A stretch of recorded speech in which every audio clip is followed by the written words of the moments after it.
Welcome back, focused learners. Let's jump right in today. If you have ever literally pulled your hair out over a broken automated browser test, well, you are in exactly the right place. Today, our goal is to completely demystify intent-based browser automation using an incredible framework called OrbitTest. We're going to explore how we can finally stop fighting brittle code and start writing tests that actually understand our applications. So, here is our roadmap for today's explainer. First, why traditional automation fails. Then, the intent-based solution. Next, setting up OrbitTest. After that, writing a login test. And finally, debugging when things inevitably break. All right, let's kick things off with section 1, why traditional automation fails. It's the ultimate question that haunts every single developer and QA engineer, right? Why do automated tests always seem to break? You know the drill.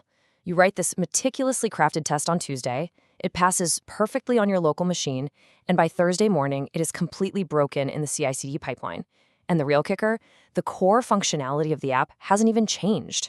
We have all been there, staring at a failing pipeline, completely exasperated by the unreliability of our own safety nets. The root of this headache actually lies in what traditional tools prioritize. There is a massive, fundamental difference between execution and diagnostics. Most first and second generation tools focus entirely on execution. They're essentially just binary stopwatches. They tell you, hey, the test ran, or it took 3 seconds. But the real-world problems begin when a test fails. When you get some generic timeout error, you don't just need to know that it failed, you desperately need answers. Was the page still rendering? Did a background JavaScript process crash? Was a button completely invisible? Or did a backend network request fail? Traditional reports usually just dump a massive SAC trace on you and maybe a blurry screenshot, leaving you to spend hours manually reproducing the failure just to figure out what actually went wrong. It is a massive drain on engineering time. Which brings us to section 2, the intent-based solution. There is a stark contrast between the old way and the new way. Think about a traditional Generation 1 framework. You're forcing the tool to interact directly with the browser's deeply nested implementation details. You end up writing things like await page.click and passing in a messy, hyper-specific CSS selector, like pound login button greater than span greater than div. It's ugly. But with OrbitTest, the approach is radically simplified. You just write await orbit.click login. OrbitTest focuses not on how the page is constructed under the hood, but on what the users actually see and interact with. And honestly, this distinction is absolutely crucial. Modern front-end frameworks like React, Vue, or Angular, they constantly generate dynamic IDs, nested components, and highly randomized class names during the build process. So today, your perfectly written test targets a button with the class btn_847x_A12. Tomorrow, a developer merges a completely unrelated pull request, the component re-renders, and that exact same button suddenly becomes btn_193x_P91.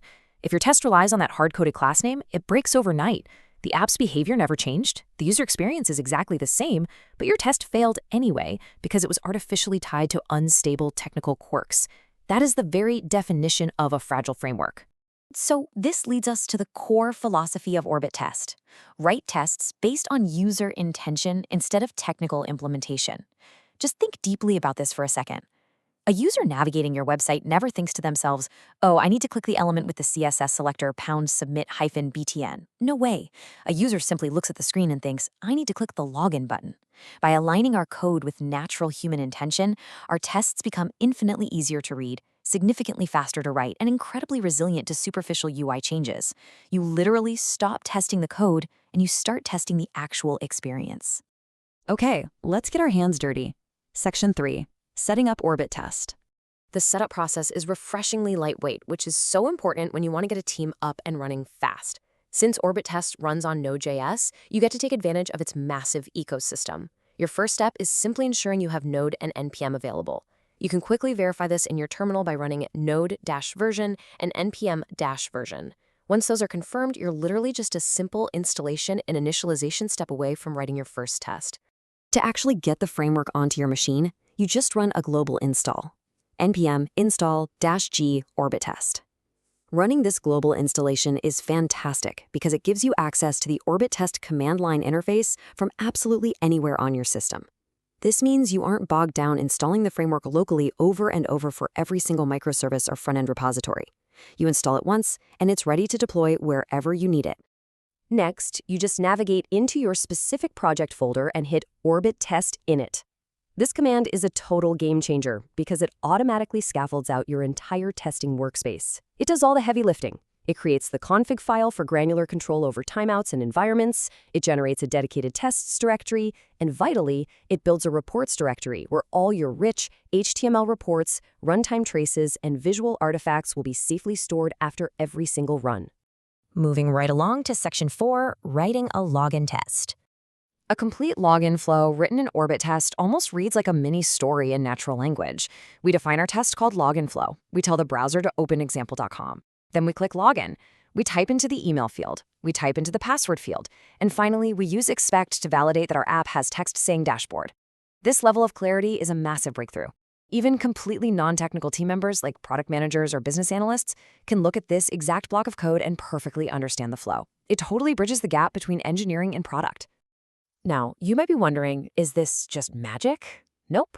The crucial point is that when you write something as simple as await orbit.click login, OrbitTest is doing some serious heavy lifting under the hood. It intelligently searches for elements matching text labels, accessible names, and area roles. Then it rigorously validates. Is the element actually visible?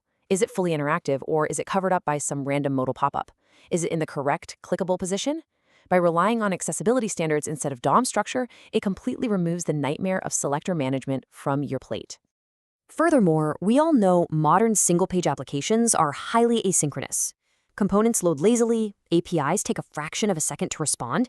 If you rely on hard-coded time delays, like telling your test to literally pause for 5,000 milliseconds, your tests become incredibly flaky and unnecessarily slow. It's a huge anti-pattern. OrbitTest completely circumvents this by encouraging condition-based waiting.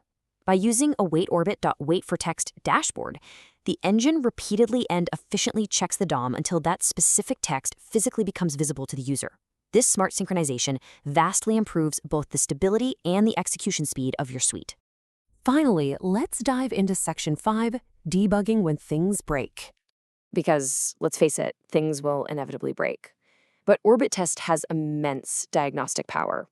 By simply appending a specific flag to your run command, OrbitTest run-smart-report, you fundamentally change what happens during a failure. We've all experienced the frustration of a generic pass or fail status, where the failure gives absolutely zero context. This flag solves that entirely, transitioning your test from a simple execution script into a deep forensic diagnostic tool. When that smart report flag is active, OrbitTest basically turns into a private investigator, collecting an incredible wealth of browser evidence. If a login button click fails, instead of throwing a completely generic element not found error, the smart report digs deeper. It might reveal that the post request to your login API resulted in a 401 unauthorized status. It automatically captures full JavaScript console exceptions, raw response bodies, and vital visual evidence. This saves teams countless hours during a sprint, drastically reducing the time spent manually reproducing obscure failures, because the framework hands you the exact runtime context on a silver platter. Oh, and if you've ever stared blankly at your monitor trying to debug a headless browser, just guessing what the machine is trying to do, you know it is absolute misery. Well, OrbitTest gives you a brilliant feature called step mode. By running OrbitTest run-step, the execution actually pauses right before each simulated user action. It allows you to observe the live browser behavior in real time, and it even puts visual red click indicators right on the screen to show you exactly where it intends to interact. It turns debugging from a frustrating guessing game into a crystal clear visual experience. Which brings us to the overarching vision of this entire tool. Automation should help developers understand systems, not just execute tests. The goal here isn't merely getting a green checkmark on a dashboard. The true return on investment in testing is understanding your failures faster, reducing your active investigation effort, and ultimately drastically improving the overall quality and reliability of your software. So as we wrap up today's explainer, I want to leave you with this final thought. Are you ready to stop fighting fragile CSS selectors and start writing tests that actually understand your application the exact same way a user does? The tools to make testing human-readable, intelligent, and highly diagnostic are just an NPM install away. Thanks so much for joining me today, and keep learning.